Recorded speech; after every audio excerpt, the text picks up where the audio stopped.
Guys, naje gusanga rimwe na rimwe ari tuvuga ngo n'abakoze subscribe bafungura inzogera, gusa hakaba abantu batabisobanukirwa ngo bamenye ese gufungura inzogera bikorwa gute.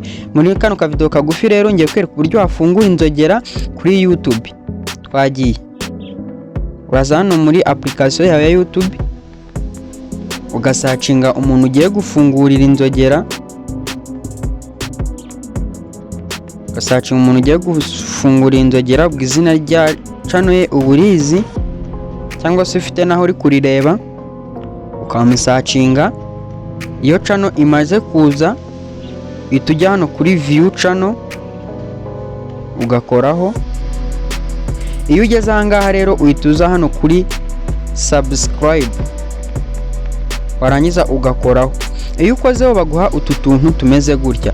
Gufungura inzogera rero uraza ukagakura hano kuri personalized, ukagashyira hano kuri all, ukavivura aha hambere kuri all. Iyo ukoze ibyo ngibyo uba ufunguye inzogera kuri video yose uno muntu asohoye ihita ikugeraho mu ba mbere. Ciao ciao. Rero nkuko tumaze kubyiga, niba bwarakoze subscribe nahita ufungura inzogera, kandi ntiwibagirwe gukora share and like ndetse n'igitekerezo cyawe ugishyire muri comment. Ciao ciao.